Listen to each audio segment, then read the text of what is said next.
Yo guys, what is up? It is Ryan Sneaks back with another sneaker review. Today I picked up two new pairs of shoes that came out this morning. I was lucky enough to grab the two pairs that I actually wanted. And I was able to see all the colors in hand, and I was able to see a few of the colors before they released as well. And just right off the bat, I knew that I needed these two, so I went ahead and just got the ones that I wanted. So as you see, we have an orange Nike box, and it is a Nike Epic React Flyknit. There we go, we got it to focus in a size 12. This is the white colorway right here. This one right here is my favorite of the two. I just like the way the colors look and pop on this one. A little bit better than the dark color, the navy one. I just think that the white really contrasts with that. So the main key feature of this shoe is the React bottom, which is what everybody's talking about right now. And this isn't the first time Nike's used React. They do have React foam inside of the Hyperdunk, except I believe it's capsulated, so it's not going to have the same cushion. Similar to when Adidas capsulates Boost, and you can't really feel the full like sponginess and like springiness, I guess, of Boost. Is the same with React. But React, I would say, like I said in my first impressions video of Nike React, it's a lot different than Boost. Now I already know a lot of people are going to be comparing already, saying is it the Boost killer, is it better than Boost, can you compare it to Boost? And it's the same thing like when the Flyknit Vapor Max came out. You can't really compare the two, they're so different.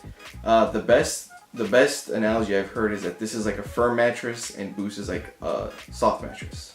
I would say this compares more to an Alpha Bounce from Adidas, just the way that it feels on foot. When I ran inside of an Ultra Boost, I just didn't like the way it felt. It just felt too spongy. With Alpha Bounce, I like the way that it has some firmness to it and provides better feedback. Now, I haven't been able to try anything with these yet, but when I tried them on at the store, they just felt a lot more, I would say, firm. They felt like responsive. It felt like an extension of your foot instead of something that you're walking on. So I really like that about this shoe, and it just has the springiness to it like Bounce, except I'd say it's a lot better than Bounce, if that makes, like, if you can kind of picture that. My best thing to say is to try a pair on.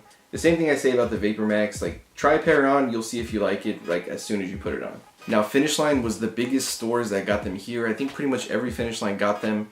Even the small one that I work at got the navy colorway. This one I had to go to the bigger store to get.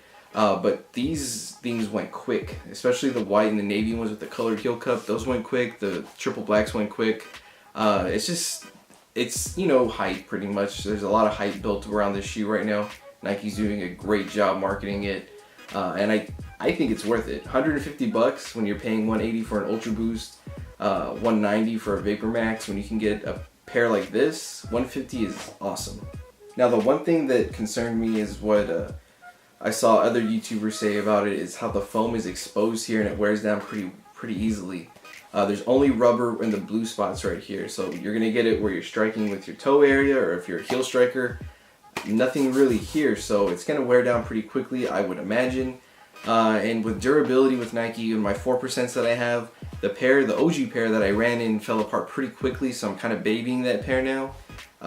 They expose the foam in places where I feel like it breaks down a lot as well. I know they protect it in the toe and heel where it's going to be hit the most, but still that's just really open. But I guess they need that for the full purpose of React, so you can feel how spongy it is.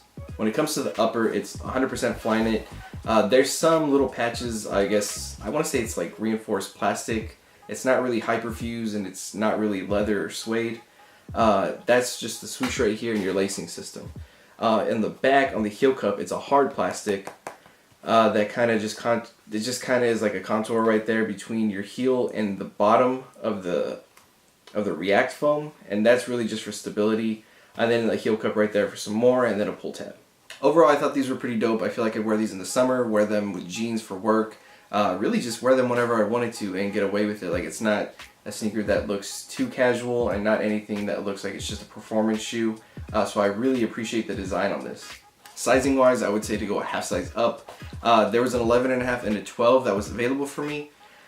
I tried on the 11.5 and it fit okay. That's my true to size, but the 12 just had a little bit more room. I like that one a little bit better. It's really all preference, but like I said in my initial reaction video, I went a size up. I held a size 12 for myself, so that's what I ended up going with. That is going to be it for this one. Wanted to give you guys a rundown on the new sneaker from Nike Running. I'm going to go ahead and say this is a definite copy if you're in the market for a running sneaker to try. I know a lot of people are loyal to the Pegasus, but this might be something to kind of rival that in the long run. And you can also just test out the new Nike React foam. It's pretty nice. I'm gonna say it. It's pretty nice.